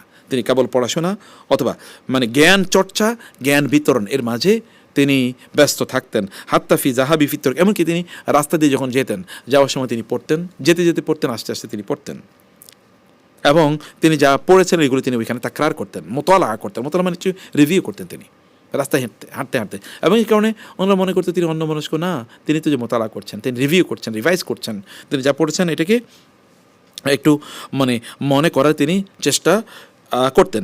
ইমাম নববী রাহিমাহুল্লাহ তিনি 631 হিজরিতে 631 হিজরি সনে, অর্থাৎ রাসূলুল্লাহ মদিনা হিজরত করে যাওয়ার 631 বছর পর তিনি জন্মগ্রহণ করেছেন। এবং তিনি জন্মগ্রহণ করেছেন নাওয়াবি বলা হয়, কারণ নাওয়া নামক একটা জায়গায় তিনি জন্মগ্রহণ করেছেন। এটা সিরিয়ার একটা জায়গা, সিরিয়ার নাওয়া নামক জায়গায় তিনি জন্মগ্রহণ করেছেন। আচ্ছা, তিনি 631 হিজরিতে তিনি জন্মগ্রহণ করেন। তার ব্যাপারে বলা হয় যে ইমাম নববী রহমাহুল্লাহ তিনি ছোটবেলা থেকে জ্ঞানের ক্ষেত্রে তিনি খুবই আগ্রহী ছিলেন। তো একবার তার পাশে দিয়ে যাচ্ছিল শেখ ইয়াসিন বিন ইউসুফ আল মারাকেশি, অর্থাৎ মরক্কোর তৎকালীন সবচেয়ে বড় আলেম ইয়াসিন বিন ইউসুফ তার পাশে দিয়ে যাচ্ছিলেন, এবং দেখলেন যে অন্যান্য শিশুরা ইমাম নওয়াবিকে টানাটানি করছে, জোরাজোরি করছে তাদের সাথে খেলার জন্য, কিন্তু তিনি কাঁদছেন না, আমি খেলবো না, আমার আমার মানে খেলতে ভালো লাগে না, এগুলো তিনি বলছেন। তিনি তার কাছে গিয়ে বলেন যে কি হচ্ছে, বলেন যে ওরা আমার উপর চাপাচাপি করছে আমি খেলার জন্য, আমি খেলতে চাই না, করতে চাও কি, আমি পড়তে চাই। ইমাম নওয়াবী মানে ছোট বাচ্চা নওয়াবী, বাচ্চা আবু জাকারিয়া তার নাম, তো তিনি কথা বলছেন। তখন এই যে শেখ ইয়াসিন বিন ইউসুফ তিনি ভাবলেন তো দেখি ভয়াবহ অবস্থা, মাশাআল্লাহ, এত বিউটিফুল। তো তিনি তাকে ধরে নিয়ে গেলেন বাবার কাছে, ইমাম নওয়াবী রহমাতুল্লাহ বাবার কাছে, এবং গিয়ে বললেন, তাকে নাসিহা করলেন, আপনার ছেলেটা অনেক বড় আলেম হবে, অতএব আপনি তাকে এই সকল খেলাধুলা অন্যান্য দিক থেকে আপনি তাকে ব্যস্ত না রেখে বা ওগুলো থেকে বের করে নিয়ে এসে আপনি তাকে পড়াশোনায় মনোযোগী করুন। তখন তার বাবা তাকে নিয়ে দামেশকে চলে আসেন, এবং দামেশকে তখন দারুল হাদিসে তাকে ভর্তি করানো হয়। তিনি সেখানে পড়াশোনা করেন। এই যে পড়াশোনা শুরু, সুবহানাল্লাহ, 10 বছর বয়সে কোরআন হেফজ, তারপরে হাদিস হেফজ, তারপরে ফিক হেফজ, অসংখ্য গ্রন্থ তিনি মুখস্থ করে ফেলেন এর মধ্যেই। এবং তারপরে তার ক্যারিশমা দেখে কে ইমাম নওয়াবী রহমাহুল্লাহ, তিনি জ্ঞান অর্জনের ক্ষেত্রে তার নিজকে এতটা ব্রত রেখেছিলেন যে তিনি পর্যন্ত কোনো ধরনের মানে বিয়ে শাদী বা পারিবারিক জীবনে তিনি পর্যন্ত যান নাই, মানে কোনো কিছু তিনি এগুলোর প্রতি তার কোনো ভ্রুক্ষেপ ছিল না। এবং দেখেন, এ কারণে বলা হয় যে একবার তাকে প্রশ্ন করলো, ইয়া ইমাম লিমা আলাম তাতাজাওয়াজ, আপনি বিয়ে করেন না কেন? তখন তিনি বলেন, নাসি তো ভুলেই তো গেছি বিয়ে করতে, বয়স কিন্তু 45, বিয়ে করতে ভুলে গেছি। কারণ কি? ওয়াজারিক আল ইশতিগালিল আযীম বি তাহসিল আল ইলমি ওয়া নাশরিহি, কারণ তিনি জ্ঞান অর্জন করা, জ্ঞান বিতরণ করার কাজে এত ব্যস্ত ছিলেন যে he has forgotten to marry, বিয়ে করতে তিনি ভুলে গেছেন। তার নিজের কথা এখানে আমরা বলছি। মানে এমন একজন ব্যক্তি আপনি মানে খুঁজে পাবেন না যিনি প্যারালাল টু ইমাম নববী রহিমাহুল্লাহ। তিনি একেবারে বিরল সে সকল মানুষদের অন্তর্ভুক্ত যারা এই কাজগুলো তারা করেছেন। যেটা আমরা বললাম, তার বৈশিষ্ট্য ছিল কি, তিনি জ্ঞান অর্জনে প্রচণ্ড কঠোরতা তিনি অবলম্বন করতেন, প্রচণ্ড কঠোরতা তিনি, মানে তিনি জ্ঞান অর্জনের জন্যে তিনি দৌড়াতেন। কখনো কখনো যে মানে প্রতিদিন তিনি 14 জন ওস্তাদ বা শেখের কাছে গিয়ে তিনি দৌড়াতেন, তার কাছে গিয়ে শুনতেন তিনি, অথবা তাকে তিনি শোনাতেন। মানে জ্ঞান অর্জনে কিন্তু দুটো প্রসেস আমাদের সালাফরা তারা করতেন। একটা হচ্ছে যে শেখ তাদের কাছে বলবেন, তারা শুনবেন, স্টুডেন্টরা শুনবে, এখন যেমন আমরা করছি। আর হচ্ছে স্টুডেন্টরা বলবে, শেখ বসে থাকবে শুনবে। আমরা এটা করতাম, মানে আমরা যখন আমাদের স্টুডেন্ট লাইফে তখন আমরা পড়তাম, আমাদের উস্তাদরা শুনতো বসে বসে, তখন উস্তাদের কিছুক্ষণ পর বলতো, হ্যাঁ থামো, এখানে আমার একটু কথা আছে। এরপরে তারা ব্যাখ্যা দিতেন। আদারওয়াইজ আমরা বলতাম, উস্তাদ এই জায়গাটা বুঝিনি, একটু বলে দেন কি বলেছে। সুবহানাল্লাহ, সো বিউটিফুল এ প্রসেস। মানে এইটা যে কি অসাধারণ, মানব জাতি এরকম অসাধারণ প্রসেস আগে কখনোই দেখেন। এখন আমাদের তো ওয়ান ওয়ে লেকচার হয়ে গেছে। আমাদের ধরেন ক্লাসরুমে যদি এমন হতো যে তুমি পড়ো, তো তারা দেখতেন যে কীভাবে তাদের ব্রেনগুলো খুলে যায়, অন্যকে দিয়ে পড়ানো। এটা জ্ঞান অর্জনের শ্রেষ্ঠতম একটা মাধ্যম। আমাদের সালাফরা এটা করতেন, এবং ইমাম নওয়াবী রহমাহুল্লাহ তিনিও ঠিক এই কাজটি করতেন। ইমাম নওয়াবী রহমাহুল্লাহ এবং তার জ্ঞানের গভীরতা এবং বহুমুখিতা এগুলো ছিল ব্যাপক পরিমাণ। তিনি প্রচুর পরিমাণ গ্রন্থ তিনি লিখেছেন, কেবল এই কয়েকটা না। যেমন ইমাম নওয়াবী রহমাহুল্লাহ ইমাম সহিহ মুসলিম আছে না, সহিহ মুসলিমের সবচেয়ে নির্ভরযোগ্য গ্রন্থটি মানে ব্যাখ্যা গ্রন্থটি লিখেছেন ইমাম নওয়াবী রহমাহুল্লাহ। এবং আল মিনহাজ নামে বিখ্যাত গ্রন্থটি কিন্তু ইমাম নওয়াবী রহমাহুল্লাহর, যেখানে আপনার আদাব, শিষ্টাচার ইত্যাদি কি ফিকের ক্ষেত্রে আর কি এরকম অনেক বই আছে ইমাম নওয়াবী রহমাহুল্লাহ। আমরা সেটি সময় পেলে সেই বিষয়টিতে আমরা একটু পরে আলোচনা করছি। যাই হোক, তার চারিত্রিক গুণাবলী নিয়ে আমরা একটু পরে আলোচনা করি। কিন্তু ইমাম নওয়াবী রহমাহুল্লাহ তিনি তিনি প্রচুর পরিমাণ তার ছাত্র ছিল, তিনি প্রচুর পরিমাণ শিক্ষকের কাছে পড়েছেন। আমরাও আপনাদেরকে যে বিষয়টি বলবো যে শিক্ষক কিন্তু বাড়ানো উচিত আপনাদের। শিক্ষক যত কম, আপনার জ্ঞানের পরিধি তত কম। শিক্ষক যত বেশি, জ্ঞানের পরিধি তত বেশি। কারণ প্রত্যেক শিক্ষকের কাছে জ্ঞানের ভাণ্ডার আছে, তিনি সেই ভাণ্ডারটা আপনার কাছে কী করবেন, প্রকাশ করবেন। এই প্রকাশের জন্য তো আপনি অধিক পরিমাণ শিক্ষকের অনুসারী হতে হবে, তাই না? আদারওয়াইজ আপনি কীভাবে এত বেশি পরিমাণ জ্ঞান অর্জন করবেন, করার তো আপনি সুযোগ পাবেন না। আচ্ছা, তারপরে যেটা বলতে চাই যে তার চারিত্রিক গুণাবলী, এই কয়েকটা বিষয় একটু আপনাদের দৃষ্টি আকর্ষণ করতে চাই। ইমাম নওয়াবী রহমাতুল্লাহর চারিত্রিক গুণাবলীর মধ্যে যেমন এরকম ছিল যে তিনি ছিলেন দুনিয়া বিমুখ। বলা হয় যে ইমাম নওয়াবী রহমাতুল্লাহ তিনি দারুল হাদিসে ওইখানেই তিনি আবার শিক্ষকতা করতেন। এবং তাকে যেই পারিশ্রমিকটা দেওয়া হতো, মানে এই যে অর্থাৎ সম্মানই দেওয়া হতো, এই সম্মানটি তিনি নিতেন না। ওইখানকার ওই মাদ্রাসার যেই অ্যাকাউন্টস, মানে ওইখানকার যেই ধরেন হিসাব নিকাশের যেই ইয়েটা, সেখানে তিনি এগুলো রেখে দিতেন এবং বছর যখন শেষ হতো তখন তিনি ওগুলো নিতেন, নিয়ে তারপর এগুলিতে তিনি হয় বই কিনতেন অথবা তিনি ওইখানকার ছাত্রদের মাঝে এটা বিলিয়ে দিতেন। সুবহানাল্লাহ, সুবহানাল্লাহ। তিনি ওখানে ছাত্রদের মাঝে এটাকে তিনি বিলিয়ে দিতেন। তিনি অন্যদের কাছ থেকে কোনো হাদিয়া তোহফা তিনি নিতেন না।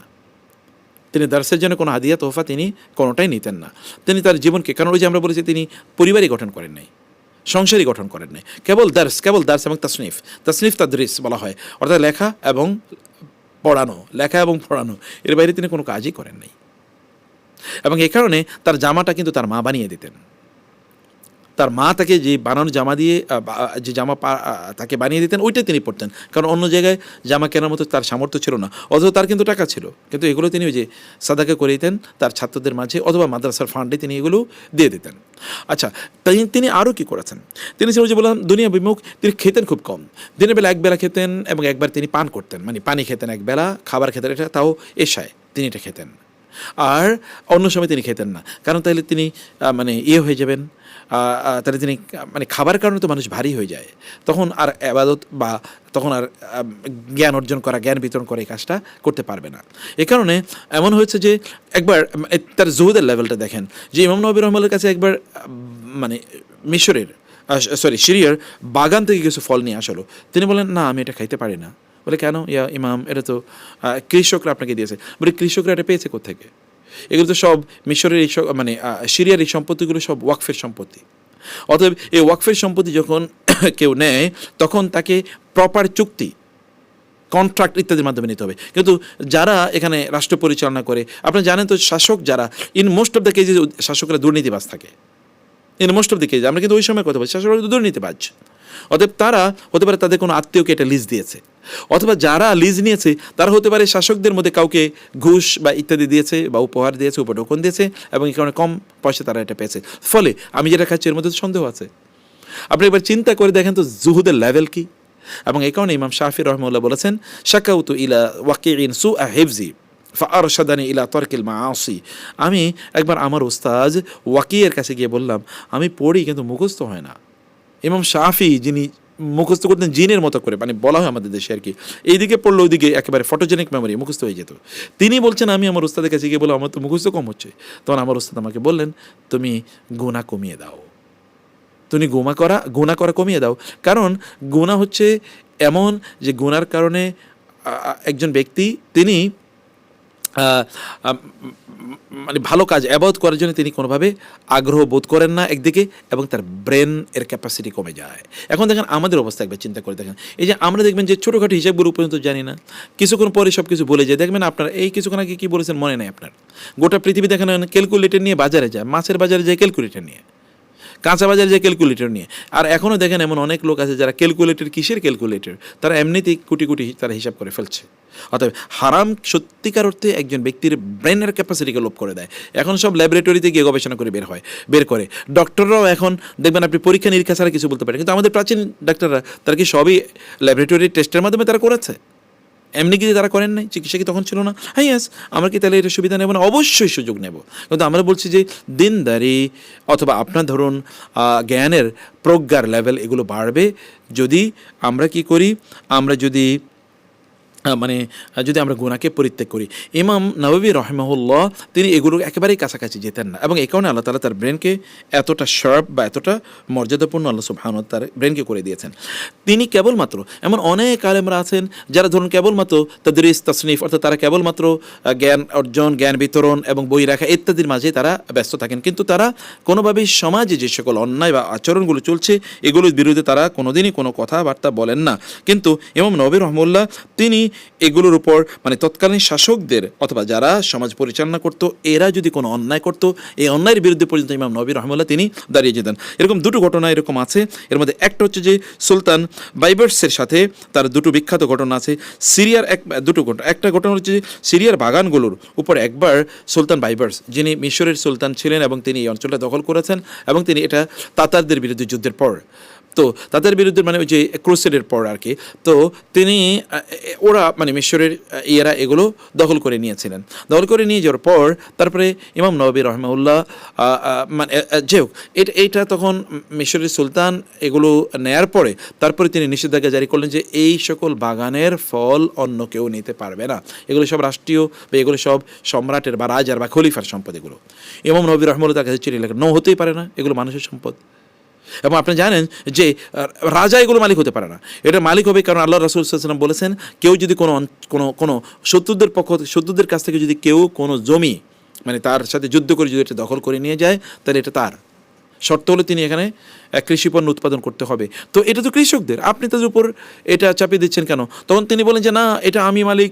এবং মানে তারা বললো যে এই যে এই ইমাম বিরোধিতা করার সাহস কোথায় থেকে পেল এবং তিনি কোথায় চাকরি করেন? বলে যে তিনি খেদমত করেন যে দারুল হাদিসে। কারণ আপনাদেরকে জানতে হবে যে দারুল হাদিস কিন্তু তৎকালীন দামেশকে যে উমাইয়া মসজিদ, অর্থাৎ যেটা প্রশাসনিক সেন্টার ছিল, প্রশাসনিক সেন্টারের পাশেই সবচেয়ে বড় এটা হচ্ছে মাদ্রাসা। তো এখানে তিনি পড়াচ্ছেন। তখন খলিফা মনে করলো যে উনি তো রাষ্ট্রীয় বেতন নিয়ে তারপরে এটা পড়ায়, তাহলে ওনার বেতন বন্ধ করে দাও। তখন তাকে জানালো উনি তো কোনো বেতনই নেয় না, বেতন বন্ধ করবো কোথেকে? উনি তো বেতনই নেয় না, তাহলে কিসের বন্ধ করবো? তখন তার সাথে তিনি তখন খলিফার সাথে তিনি খলিফা আসলেন এবং এসে তার সাথে ডিবেটে অংশগ্রহণ করলেন যে না, এটার মালিক আমি, এটা আমি করবো না। তিনি বলেন না, অসম্ভব, হতেই পারে না, আপনার মালিক হতেই পারেন না, এটা এখানকার জনগণের সাধারণ মানুষের, অতএব এটা আপনি করতে পারেন না। আবার আরেকবার কি করলো, এই যারা কৃষি উৎপাদন করে কৃষি পণ্য এদের উপর ট্যাক্স আরোপ করলো। আরেক ওই সময় ওই খলিফার কথা বলছি যেটা আমরা বলছিলাম বাইবার্স তিনি আবার যখন তাদের উপর বা খলিফা জাহের যখন তাদের উপর তিনি আবার কর আরোপ করলেন, তখন অ্যাগেইন ইমাম নববী রহমাহুল্লাহ তিনি তখন করে মানে তিনি তখন ক্ষিপ্ত হয়ে উঠলেন এবং তিনি তার কাছে চিঠি লেনদেন আদান প্রদান করলেন যে আপনি এটা করতে পারেন না, অসম্ভব, আমরা এটা আপনাকে করতে দিতেই পারি না, আপনি মানুষের উপর কি কর আরোপ করতে পারেন না, এটা মানুষের উপর জুলুম এবং মানুষের উপর অন্যায়। এবং সর্বশেষ তারা কিন্তু এখান থেকে ফিরে গিয়েছে বটে, তারা করে নাই, কিন্তু তার এরকম প্রতিবাদ ছিল। আমাদেরকে বলবো যে আলেমরা তারা তো কেবলমাত্র তারা খুতবা দিয়ে যাবে, বক্তব্য দেবে, ক্লাস নেবে, বই লিখবে, লেকচার দেবে, কনফারেন্স সেমিনার করবে, কেউ তারা অন্যায় তুলে ধরবে না। ইমাম নববী রহমাতুল্লাহ তিনি অন্যায় তুলে ধরেছেন এবং তিনি সেগুলো সংশোধন বা ইত্যকারে তিনি করেছেনও। আচ্ছা, এই কথা বলেই এখন আমি লাস্ট 2-3 মিনিটে যে কনক্লুশনটা আপনাদের সামনে টানতে চাই তাহলে যে ইমাম নববী রহমাতুল্লাহর তার যে হাদিসের যে গ্রন্থগুলো আমরা যে গ্রন্থটি আমরা পড়ব, এখানে যে হাদিসগুলো আছে আমি আপনাদেরকে বলেছি যে এটা এতটা গুরুত্বপূর্ণ যে আপনি এগুলো ছাড়া মানে এই হাদিসগুলো ছাড়া আপনি দিন আসলে সত্যি করতে আপনি ভালো করে বুঝতেই পারবেন না। যেমন এখানে হাদিস কিন্তু কম আছে, যদিও বলা হয় 40, কিন্তু কোথাও কোথাও হাদিসের সংখ্যা 50 পর্যন্ত পৌঁছে গিয়েছে, তাই না? তো ফলে আমরা আপনাদেরকে সবগুলো হাদিসই পড়াবো। এই হাদিসগুলো আপনি যেমন সর্বপ্রথম হাদিস আমরা বলেছি মানে কতটা গুরুত্বপূর্ণ বলি, সর্বপ্রথম হাদিসে আমরা বলেছি যে ইন্নামাল আমালু বিন্নিয়াত, অর্থাৎ নিয়তের উপর আপনার আমলের প্রতিদান নির্ভরশীল। আপনি আমলটা এটা সওয়াব পাবেন কি পাবেন না এটা কেবল নির্ভর করে নিয়তের উপর, অথবা আমলের বরকত নির্ভর করে নিয়তের উপর। এবং এই হাদিসের পরের অংশ ইন্নামা লিকুল্লি ইমরিইন মা নাওয়া, এটা হচ্ছে এখন মোটিভেশনের সবচেয়ে বড় অস্ত্র। তাহলে যে আপনি যা চাইবেন আপনি তা পাবেন, আপনি দুনিয়া চান দুনিয়া পাবেন, আখিরাত চাইলে আখিরাত পাবেন। অতএব আপনি যা চাইবেন আপনি তা পাবেনই। আপনি দুনিয়া এবং আখিরাত কেন চাইবেন না? দুটোই সমানভাবে চান এবং দুটোর জন্যই আপনি চেষ্টা করেন। আল্লাহ তাআলা বলেছেন আমরা যেন বলি রব্বানা আতিনা ফিদ দুনিয়া হাসানা ওয়া ফিল আখিরাতি হাসানা, হে আল্লাহ তুমি আমাদেরকে দুনিয়ার হাসানা দাও, আখিরাতের হাসানা দাও। আপনার দুনিয়ার রাজা হন, আখিরাতের রাজা হন, আল্লাহর কাছে বলুন এবং সেভাবে চেষ্টা করুন। সর্বশেষ হাদিসটি যেটা আমরা বলছি সেটা হচ্ছে যেমন রাসূলুল্লাহ সাল্লাল্লাহু আলাইহি ওয়াসাল্লাম বলেছেন লা ইয়াজালু লিসানুকা রাতবা মিন যিকরিল্লাহ, তোমার জিহ্বা সদা সর্বদা আল্লাহর জিকিরে সিক্ত থাকুক। তোমার জিহ্বাটা আল্লাহর জিকির সিক্ত থাকুক, সদা সর্বদা আপনি জিকির করুন না। আর আপনি যদি সদা সর্বদা আল্লাহ সুবহানাহু ওয়া তাআলা এর জিকির করতে থাকেন তাহলে আল্লাহ তাআলা আপনাকে দুনিয়াতে আপনার কোনো কিছু চাওয়ার প্রয়োজন নেই, আপনার কি প্রয়োজন এটা আল্লাহ সুবহানাহু ওয়া তাআলাই আপনাকে প্রোভাইড করবেন। আপনার চাওয়ার প্রয়োজন নেই, বরং অন্যরা চেয়ে যা পায় আপনি তার চেয়ে বেশি পাবেন। সুবহানাল্লাহ বলবেন না? এই আপনি তাহলে দেখেন, চিন্তা করেন হাদিসের অবস্থাটা কী পরিমাণ সবচেয়ে গুরুত্বপূর্ণ হাদিসগুলো কীভাবে এনেছেন। আপনি সবসময় আপনি কাজ করেন, বোনরা যারা এখানে অংশগ্রহণ করেছেন বলুন সুবহানাল্লাহ, আলহামদুলিল্লাহ, আল্লাহু আকবার, লা ইলাহা ইল্লাল্লাহ, সুবহানাল্লাহ বিহামদি আদা খালকি সাল্লাল্লাহু আলাইহি ওয়াসাল্লাম বলুন না। আপনার জিহ্বাকে কে আটকে রেখেছে? আপনি তো হাত দিয়ে কাজ করেন, অথবা আপনি অন্য অর্গান দিয়ে কাজ করেন, ব্রেন দিয়ে কাজ করেন, কিন্তু আপনি তখন জিহ্বা তো আপনার কোনো কাজে ব্যস্ত না। আপনি তখন আল্লাহ সুবহানাহু ওয়া তাআলা এর জিকির করতেই থাকুন। তো এখানে যেমন আমরা যদি 49তম হাদিসটির কথা বলি, তাহলে হাদিস শেষে লাউ আন্নাকুম তাওয়াক্কালতুম আলাল্লাহি হাক্কা তাওয়াক্কুলিহি, তোমরা যদি আল্লাহর উপর যথাযথ তাওয়াক্কুল করতে পারতা, মানে কেবল আল্লাহর উপরে নির্ভর করতে পারতা, যেমনিভাবে পাখিরা নির্ভর করে, তাহলে তোমাদের খাদ্যের কোনো অভাব কখনোই হতো না। আমরা কি নির্ভর করতে পারি পাখিদের মতো? কোনো টেনশনে তো মাথা ঘুরায়, কিন্তু আল্লাহ রাসূল সাল্লাল্লাহু আলাইহি ওয়াসাল্লাম বললেন তোমরা এদের মতো করে আল্লাহ তাআলার উপর নির্ভর করো। যেমন ধরেন মানে 43তম হাদিসটি কি? 43তম হাদিসটি হচ্ছে যে মানে এটা কিন্তু মেরাজ সংক্রান্ত হাদিস, মানে আমরা উত্তরাধিকার কীভাবে বন্টন করব সে বন্টন করা সংক্রান্ত হাদিস। এরপরে ধরেন আপনি যদি আচ্ছা আমরা আরেকটু আগে যাই, যেমন আচ্ছা 40তম হাদিসটি কি? 40তম হাদিসটি হচ্ছে তুমি দুনিয়াতে এমনভাবে বাঁচো যেন তুমি কি আগন্তুক অথবা যেন তুমি একজন পথিক। অতএব দুনিয়াটাকে আপনার পার্মানেন্ট, এটা কি আপনার পার্মানেন্ট অ্যাড্রেস? এটা কি আপনার পার্মানেন্ট বাসা? না তো, এটা তো আপনার টেম্পোরারি অ্যাড্রেস। আপনার তো অ্যাড্রেস হলো আখেরাতে, সেটা ইম্মা ইলাল জান্নাত ইম্মা ইলান নার, জান্নাত বা জাহান্নাম। অথবা আপনার মূল অ্যাড্রেসটা সেটাকে আপনি সাজাবেন না সুন্দর করে? আপনার পার্মানেন্ট অ্যাড্রেস, দুনিয়ার অ্যাড্রেস সাজাচ্ছেন, আখেরাতের অ্যাড্রেসকে সাজাবে, তাই না? এইভাবে আমরা যেটা বলেছিলাম যে দিনের একেবারে মৌলিক কথাগুলো তিনি এখানে একত্রিত করেছেন। যেমন হাদিস 2 নম্বর হাদিসটি সেই বিখ্যাত যে হাদিসে জিব্রাইল, অত্যন্ত বিখ্যাত সেই হাদিসটি। 3 নম্বর হাদিসটি বুনিয়াল ইসলাম আলা খামসিন, ইসলাম 5টি মূল কাজের উপর নির্ভরশীল। তারপরে 4 নম্বর হাদিসটি, এই হাদিসটি হচ্ছে ওই যে মানুষ কীভাবে তার মায়ের পেটে কীভাবে বড় হয়ে ওঠে, জন্ম হয় কীভাবে, সেই বিষয়টি।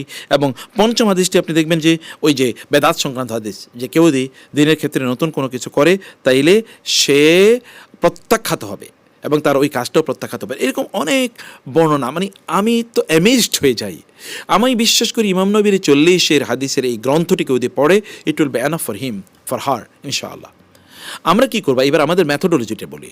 আমরা এই ক্লাসগুলো আপনাদের জন্যে, আমরা ক্লাসগুলোকে এমনভাবে ক্লাসগুলোকে সাজিয়েছি যে প্রথমত আমরা হাদিসটা আপনাদেরকে বলবো, হাদিসের রাবি সম্পর্কে আমরা আলোচনা করব। যেমন এখানে ধরুন এই হাদিসগুলো আমি আপনাদেরকে বলতে ভুলে গেছি যে এখানে ধরুন এই হাদিসগুলো যে এই যে হাদিস ইমাম নবীর 40, এই 40 হাদিসের মধ্যে মানে এখানে ধরেন ইমাম বুখারী এবং ইমাম মুসলিম উভয়ে, যেটাকে মুত্তাফাকুন আলাই বলে, উভয় প্রায় 12-13টা হাদিস বর্ণনা করেছেন। ইমাম নবী একা আলাদা করে এখানে ধরেন আরও 10-11টা হাদিস বর্ণনা করেছেন আলাদা। আবার ইমাম তিরমিজি, ইমাম নাসাই, বাইহাকি এরা মিলে বাকি হাদিসগুলো উল্লেখ করেছেন। ফলে এর মাধ্যমে এখানে 40টি হাদিস আছে। এখানে যারা সাহাবীরা এই হাদিসগুলো বর্ণনা করেছেন তাদের জীবনীটা আপনাদেরকে আমরা বলবো। ওমর ইবনুল খাত্তাব রাদিয়াল্লাহু তাআলা, আব্দুল্লাহ ইবনে আব্বাস, আব্দুল্লাহ ইবনে ওমর, শুনতে মনে হচ্ছে আবু হুরায়রা রাদিয়াল্লাহু তাআলা আনহু, যেন আপনাদের বাচ্চাদেরকে নিজেদেরকে এইভাবে সাজাতে পারেন। সাহাবীদের উপর আমাদের একটা বড় কাজ আসতেছে ইনশাআল্লাহ, আপনারা সেখানেও এগুলো আরও মজা করে আপনারা পেয়ে যাবেন ইনশাআল্লাহ। 3 নম্বরে আমরা যেটা করব, এরপরে আমরা এই হাদিসটির শাব্দিক অনুবাদ আপনাদেরকে বলবো না। 3 নম্বরে আমরা আপনাদেরকে হাদিসের গুরুত্বপূর্ণ অংশগুলো মুখস্থ করাবো। যেমন ইন্নামাল আমালু, কয়েকবার বলবো পড়ুন, মুখস্থ করুন, ইন্নামাল আমালু বিন্নিয়াত, ইন্নামাল আমালু বিন্নিয়াত, এরকম মুখস্থ করাবো কিছু অংশ। 4 নম্বরে যেটা করাবো তাহলে হাদিসের শব্দার্থগুলো আমরা আপনাদেরকে পড়াবো, শব্দার্থ, মানে এখানে যেন আপনারা শব্দ ধরে ধরে যেন বুঝতে পারেন। 5 নম্বরে যে কাজটি করব সেটা হচ্ছে এই হাদিসের মানে এবার সাধারণ অর্থ আপনাদেরকে বলবো, সাধারণ অর্থ।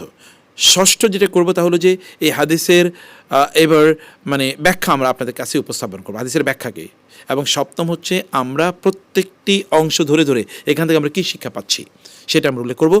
8ম হচ্ছে এখান থেকে এবার আপনাদের জন্য কোয়েশ্চেন আছে, প্রত্যেকটা হাদিসের পরে কোয়েশ্চেন আনসার মানে কোয়েশ্চেন আছে, সেই কোয়েশ্চেনগুলোর উত্তর আপনাদের নিজেদেরকে দিতে হবে। তো ফলে আপনারা এখানে ভিডিও পাবেন এবং আপনারা এখানে লেকচার শিট পাবেন, আপনারা এখানে কোয়েশ্চেনিয়ার পাবেন, কোয়েশ্চেনগুলো আপনারা যেন উত্তর প্রদান করতে পারেন।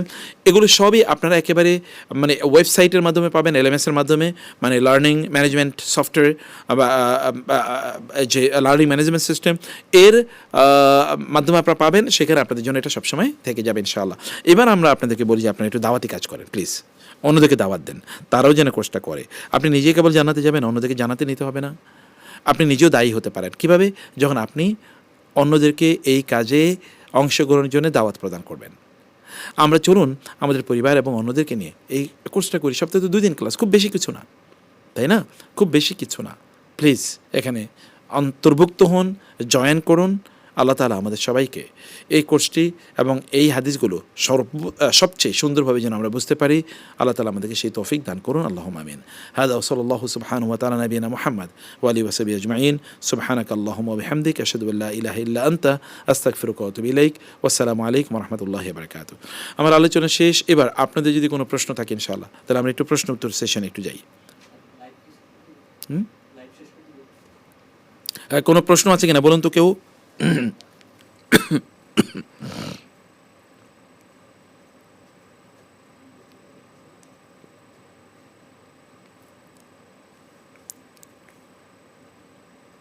আসসালামু আলাইকুম। ওয়ালাইকুম আসসালাম রহমতুল্লাহ বারাকাতুহু। জি বোন বলুন। আচ্ছা, আমরা যে হাদিসগুলো মুখস্থ করব এটা কি মানে আমরা কি বাংলা করলে হবে নাকি আরবিকটাই মুখস্থ রাখতে হবে? বেসিক্যালি তো আপনারা এটাকে আরবি অংশটা আমরা মুখস্থ করাবো আপনাদেরকে, আরবি কিছু অংশ গুরুত্বপূর্ণ, সব পুরোটাই মুখস্থ করাবো না, কিন্তু যেই অংশগুলো হাইলাইটেড এবং আমরা হাইলাইট করে দেব।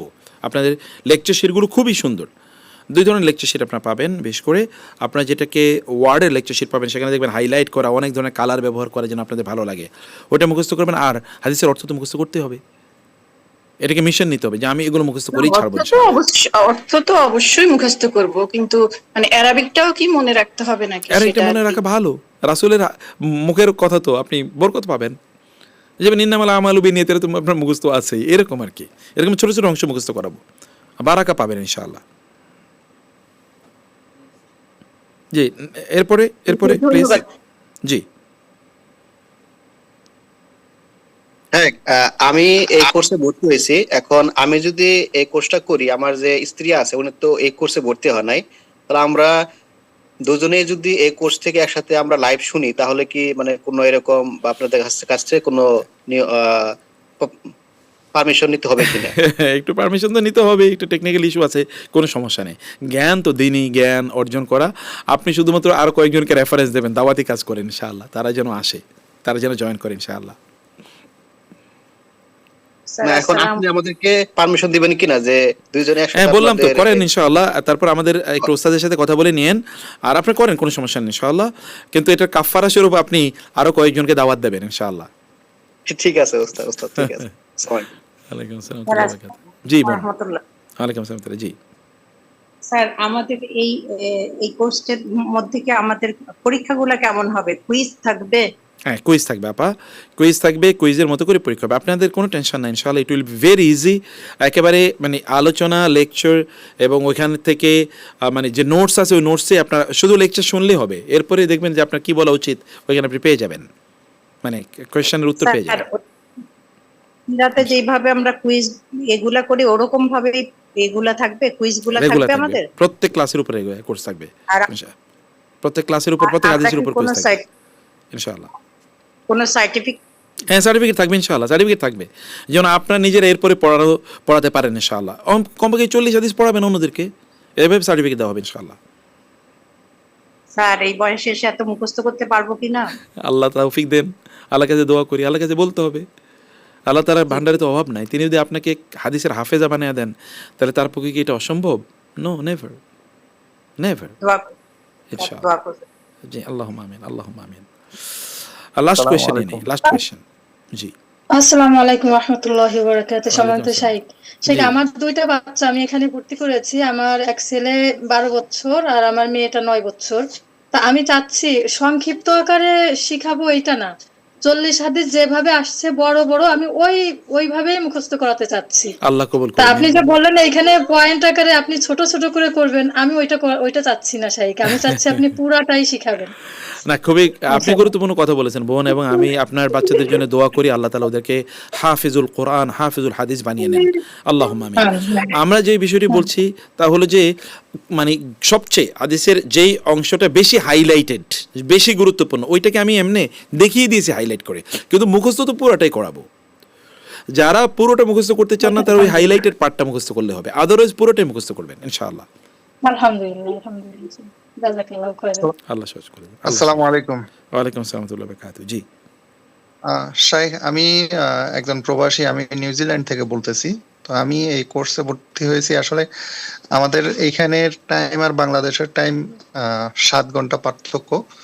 তো সেক্ষেত্রে হয়তো বা মাঝে মধ্যে যদি আমার কোনো কাজের ইয়েতে যদি আমার ক্লাস যদি মিস হয়ে যায়, সেক্ষেত্রে আমি কি ধরেন লেকচার শিট বা যেহেতু এটা রেকর্ডেড ক্লাস উনি প্রথমে যে ভাই বলছিলেন, তো সেক্ষেত্রে কি আমি রিকোয়েস্ট করলে ওই রেকর্ডিংটা পাবো বা যে জি, পিডিএফ আমি সবার জন্য প্রিয় পাবো? ভাই আপনি সহ সবাইকে বলে রাখি তাহলে যে আমাদের একটা ওয়েবসাইট আছে আমাদের এই প্রতিষ্ঠানের।